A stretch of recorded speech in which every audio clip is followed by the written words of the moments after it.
नमस्कार दोस्तों, हमारे YouTube चैनल भजनलाल श्री गुरु में आपका एक बार फिर से स्वागत है। आज हम संस्कृत भाषा में वर्ण विचार लेकर आपके सामने फिर से प्रस्तुत हुए हैं। वर्ण विचार श्रृंखला का ये दूसरा वीडियो है। पहले वीडियो में हमने स्वर के बारे में जानकारी हासिल करी थी और अब वर्ण विचार उच्चारण स्थान के आधार पे हम इसकी विवेचना करेंगे। तो वर्ण विचार में उच्चारण स्थान के आधार पर जब हम इसकी विवेचना करेंगे तो सबसे पहले आपको यह पता होना चाहिए कि उच्चारण स्थान कौन से हैं, कितने होते हैं, उनके कार्य क्या है, कहां हैं। तो उच्चारण स्थानों की संख्या पाणिनीय शिक्षा में 8 बताई गई है। पाणिनीय शिक्षा में उच्चारण स्थानों की संख्या 8 बताई गई है। पहला है उरह। उरह जिसको हिंदी में काकली कहते हैं। हिंदी में इसको काकली या काकल या काकल्य इस नाम से इसको जाना जाता है। दूसरा उच्चारण स्थान है कंठ, जहां से क वर्ग उच्चारित होता है। तीसरा है मूर्धा। मूर्धा तालु से ऊपर बाहर की ओर जब निकलते हैं तब एक कठोर धरातल है जिसे मूर्धा की संज्ञा दी गई है। कंठ और मूर्धा को सम्मिलित रूप से शिरः भी कहा जाता है। ध्यान दीजिएगा, कंठ और मूर्धा को सम्मिलित रूप से शिरः भी कहा जाता है। चौथा है तालु। हमारे मुख में, मुख तंत्र में ऊपर की ओर जो एक विशाल मैदान सा बना हुआ है वहां तालु। अगला है नासिका। नासिका का संयोग पंचम वर्णों और अनुस्वार आदि के उच्चारण में किया जाता है, होता है। दंत, हमारी दंत पंक्तियां जो तय वर्ग के उच्चारण में प्रयुक्त होती हैं। जिह्वा मूल, जिह्वा का मूल स्थान जहां अर्ध विसर्ग युक्त वर्णों का उच्चारण किया जाता है। औष्ठ जो प वर्गीय वर्णों के उच्चारण में सहयोग करता है। तो देखिए मित्रों, 8 जो उच्चारण स्थान हैं, इनके अलावा कर्ण भी होते हैं। स्थान और कर्ण में क्या अंतर है ये हमें समझना है। हमारा जो मुख का स्वर तंत्र है, या हम यूं कह सकते हैं संपूर्ण जो मुख है, उच्चारण के लिए जो उसमें सहायक हैं, उनको 2 भागों में बांट सकते हैं, एक स्थिर और एक गतिशील। कर्ण और स्थान में क्या अंतर है? जो मुख तंत्र में जो स्वर तंत्रियां हैं उनको 2 भागों में बांट सकते हैं, स्थिर और गतिशील। जो स्थिर हैं वो उच्चारण स्थान के नाम से जाने जाते हैं और जो गतिशील हैं उनको कर्ण के नाम से जाना जाता है। अर्थात उच्चारण में सहयोग करने वाली हमारी गतिशील इंद्रियां ही कर्ण हैं। और इन कर्ण को पाणिनीय शिक्षा में 4 कर्ण बताए गए हैं। पहला है कोमल तालु, अधरोष्ठ। औष्ठ यहां आ चुका है लेकिन आपको इस पर ध्यान नहीं देना है। औष्ठ 2 हैं, अधरोष्ठ, ऊर्ध्वोष्ठ। ये अधरोष्ठ यानी नीचे वाले ओष्ठ की बात है। दूसरा है जिह्वा। जिह्वा से बिना जिह्वा के किसी भी वर्ण का उच्चारण संभव नहीं है, लेकिन जिह्वा अपने आप अकेले किसी भी वर्ण का उच्चारण नहीं करती है। स्वर तंत्रियां जो हमारे मुख के अंदर स्वर तंत्रियां हैं वो भी कर्ण मानी गई हैं। मुख के अंदर काकल का उच्चारण करते समय ऊपर उठना, मुख का द्वार खुलना, ये सब जाने अनजाने वर्णों के उच्चारण में हमें सहयोग प्रदान करते हैं। तो ये तो हुए 8 उच्चारण स्थान और कर्ण की संख्या हो गई 4। अब इनके आधार पे जब हम वर्णों के उच्चारण की ओर गति करते हैं कि कौन से वर्ण का उच्चारण कौन से स्थान से किया जाता है, तब हमारे सामने ये 11 सूत्र हैं जो पाणिनि जी ने रचित किए हैं। पाणिनि की अष्टाध्यायी यूं कह सकते हैं कि संस्कृत व्याकरण की एक मंदाकिनी है। इसमें जितना स्नान करेंगे उतना ही पवित्र निर्मल होते जाएंगे। पहला अकुह विसर्जनीया नाम कंठ। अकुह विसर्जनीया नाम कंठ से मतलब है, इसमें देखिए एक एक वर्ण को आप ध्यान से देखिए। जरूरी नहीं है कि हर चीज हमें किसी से पूछनी ही पड़े। संस्कृत की एक बहुत बड़ी विशेषता है कि उसमें प्रत्येक वस्तु, प्रत्येक चीज, प्रत्येक परिभाषा उस सूत्र में समाहित है। अलग से किसी चीज की आवश्यकता नहीं पड़ती। तो सबसे पहले देखिए इसमें है ए। ए का मतलब ए और आ दोनों। तो आपको पता है होना चाहिए कि कुछ स्वरों के 18 रूप होते हैं, कुछ स्वरों के 12 रूप होते हैं। तो ए यानी ए और आ कु। कु का मतलब है कुचुटुतुकु। कुचुटुतुकु का मतलब है उदित वर्ण, अर्थात हम इसको यूं समझ सकते हैं वर्गीय व्यंजन। अब वर्गीय व्यंजन में यहां पर जो लिया गया है कु, इसका मतलब हो गया क वर्ग, इसका मतलब हो गया क वर्ग। फिर आ गया है, फिर आ गया विसर्ग, इन सब का उच्चारण स्थान है कंठ, इसलिए इनको कंठे वर्ण कहा जाता है। ध्यान दीजिएगा, ए आ कै वर्ग है और विसर्ग का उच्चारण स्थान कंठ होने से इनको कंठे वर्ण कहा जाता है। दूसरा है इचु यशानाम तालु। इचु यशानाम तालु में एक एक अक्षर पर गौर करेंगे। ई चौ यानी च वर्ग, य श, इनका उच्चारण स्थान है तालु, इस वजह से ये तालव्य वर्ण कहलाते हैं। इनका जब हम उच्चारण करते हैं तो जिह्वा का भाग स्पर्श तालु को करता है, इस वजह से ये तालव्य वर्ण कहलाते हैं। तीसरी स्थिति है री, फिर आ गया टू। टू का मतलब ट वर्ग, री ट वर्ग, रे श, इनका उच्चारण मूर्धा से होता है, इसलिए इनको मूर्धन्य वर्ण कहा जाता है। मित्रों, आप ट का उच्चारण करके देखिए, हमारी जीभ का अग्र भाग ऊपर की ओर मुड़कर मूर्धा से स्पर्श करता है, तब ट का या ट वर्ग का उच्चारण किया जाता है। जिह्वा का अग्र भाग का निचला हिस्सा मूर्धा के ऊपरी हिस्से से स्पर्श करता है, इस वजह से इसको मूर्धन्य वर्ण कहते हैं। फिर आता है दंत्य, इसमें ली, तू यानी तय वर्ग, ल और स, ये दंत्य वर्ण कहलाते हैं, क्योंकि इनका उच्चारण दंत की सहायता से किया जाता है। आप तय का उच्चारण करके देखिए, जिह्वा के अग्र भाग का उपला हिस्सा, जिह्वा के अग्र भाग का ऊपरी हिस्सा दांतों के ऊपर वाले दांतों के मसूड़े से थोड़ा नीचे स्पर्श करता है, तब इन वर्णों का उच्चारण किया जाता है। पांचवा है उपब्धमानियानाम ओष्ठो। उपब्धमानियानाम ओष्ठो का मतलब हो गया, यहां पर देखिए मात्रा बड़ी है, मात्रा बड़ी होने का मतलब है या दीर्घ मात्रा होने का मतलब है यहां संधि की संभावना बनती है। तो यहां पर हम देखेंगे उ यानी उ और उ, फिर उ यानी पै वर्ग। अब उ में मात्रा हमने ह्रस्व मात्रा निकाली तो एक ह्रस्व मात्रा और बच गई, उसके बाद आ जाता है उपधमानीय। मित्रों, उपधमानीय का मतलब होता है अर्ध विसर्ग युक्त प फ, ये उपधमानीय है, अर्ध विसर्ग युक्त प फ, इनका उच्चारण ओष्ठ से किया जाता है, इसी कारण इनको ओष्ठ्य वर्ण कहा जाता है। इस वजह से इनको ओष्ठ्य वर्ण कहा जाता है। अगला देखिए, यम गणना नाम नासिका च, यम गणना नाम नासिका च, इन सब में पंचम गण है यम गणनम, यम गणनम। तो देखिए इसमें पांचों पंचम गण है, इनका उच्चारण नासिका से होता है, इसलिए इनको नासिक्य वर्ण कहा जाता है।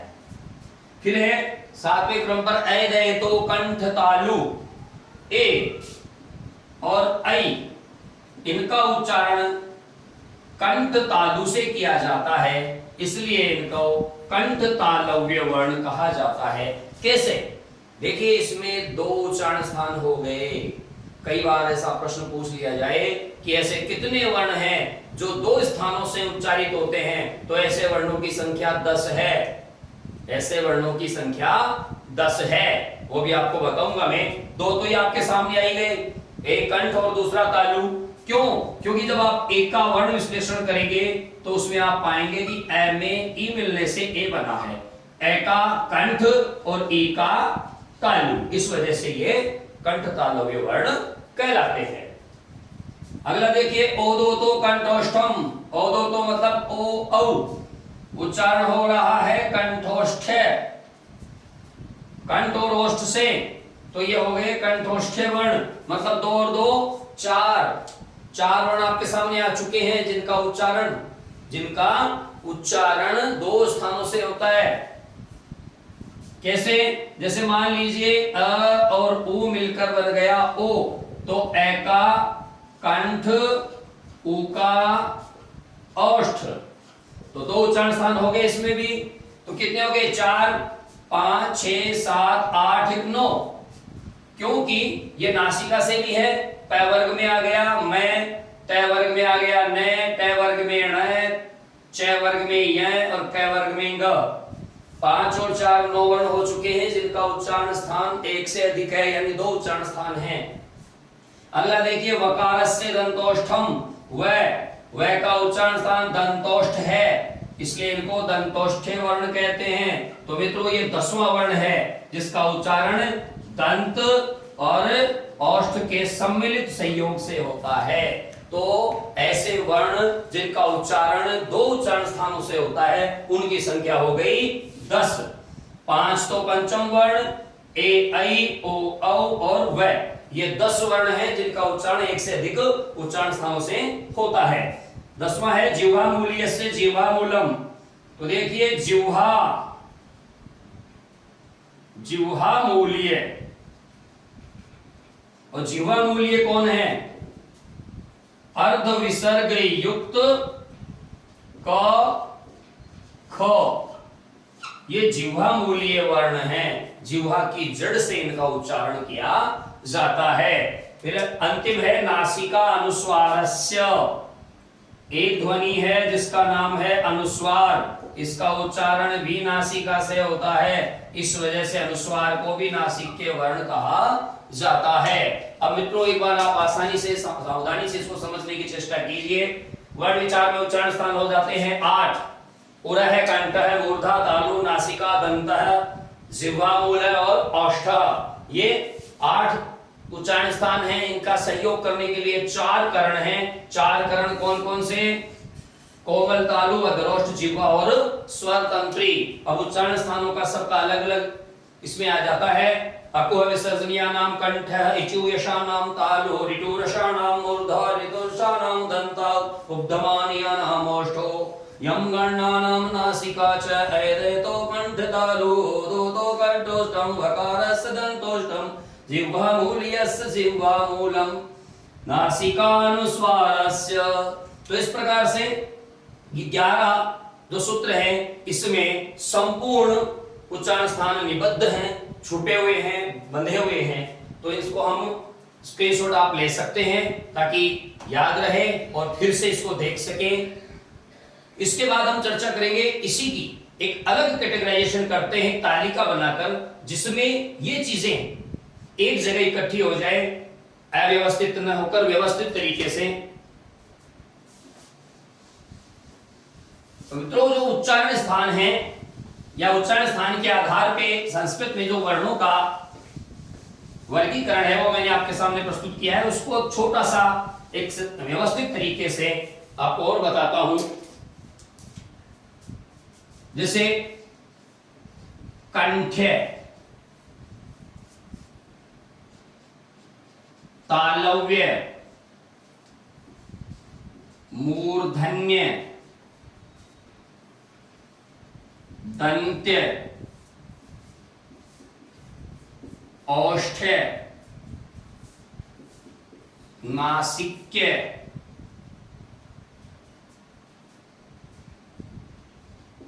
कंठ तालव्य, कंठोष्ठ्य, जिह्वा मूल्य, दंतोष्ठ्य। अलग अलग रूपों में हम इसको समझेंगे। तो इसको देखिए, इसको हम यूं तालिका बना सकते हैं। 1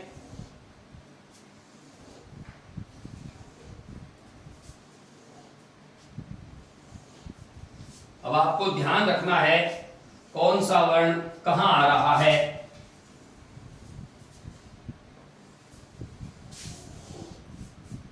मित्रों यहां से शुरुआत करते हैं। सबसे पहले कंठे से। कंठे में आ जाता है ए आ कै खे ग घ ङ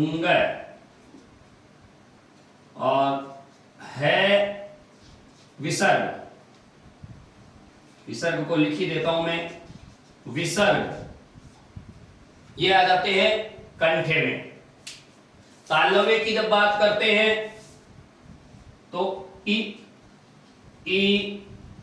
च छ ज झ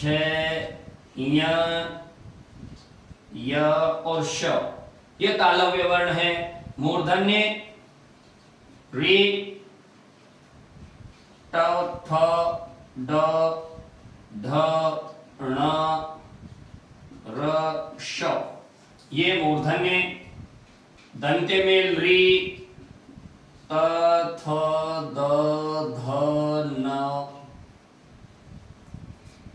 ल स ये मूर्धन्य। औष्ठ्य में उ प फ ब भ म और उपधमानीय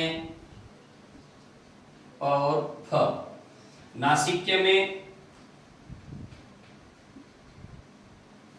ङ य ण न म और अनुस्वार। कंठ तालव्य में ए ऐ। कंठोष्ठ्य में ओ औ। जिह्वा मूल्य में अर्ध विसर्ग युक्त क और ख।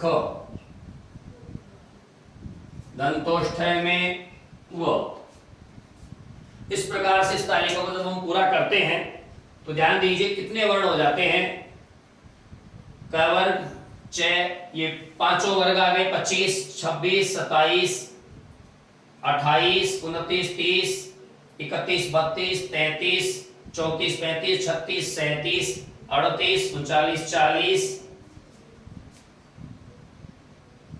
41, 42, 43, 44 और एक 45। ये 45 इसलिए हो गए क्योंकि इसमें संस्कृत में इंद्रिय अतिरिक्त है। 33 और 11 44 होते, इसमें 45 हो गए। अब ये एक एक वर्ग है, इसमें आप ध्यान से देखिएगा कि कुछ वर्ग ऐसे हैं, कुछ स्वर व्यंजन ऐसे हैं, वर्ण ऐसे हैं जिनका उच्चारण अलग अलग जगह से हो रहा है। वो कौन कौन से हैं?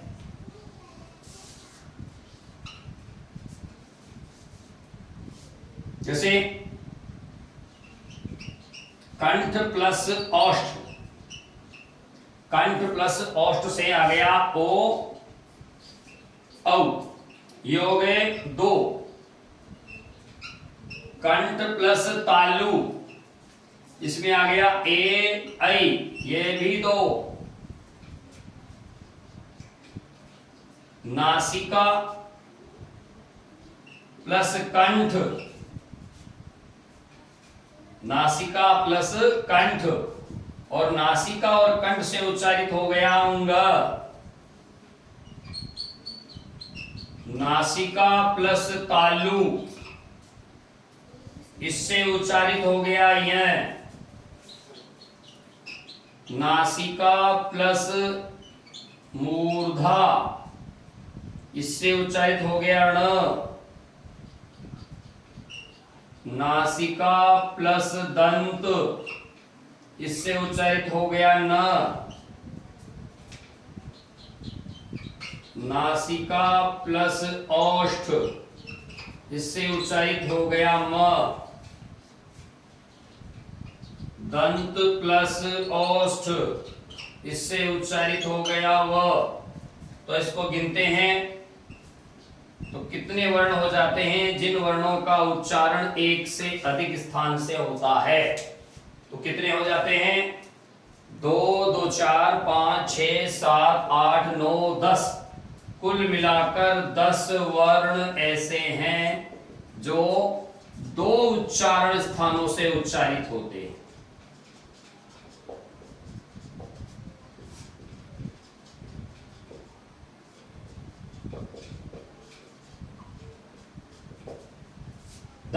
ऐसे हैं जो दो उच्चारण स्थानों से उच्चारित होते हैं। तो उच्चारण स्थानों की श्रृंखला में बस अब इतना ही। अगले वीडियो में हम प्रयत्न के आधार पर वर्णों का वर्गीकरण लेकर आपके सामने उपस्थित होंगे। आप हमारे YouTube चैनल बजरंगलाल सैनी गुरु को सब्सक्राइब कीजिए, लाइक कीजिए, शेयर कीजिए, अधिकाधिक लाभ उठाइए और अपने दोस्तों को भी प्रेरित कीजिए। तब तक के लिए नमस्ते, नमस्कार, जय हिंद, जय भारत।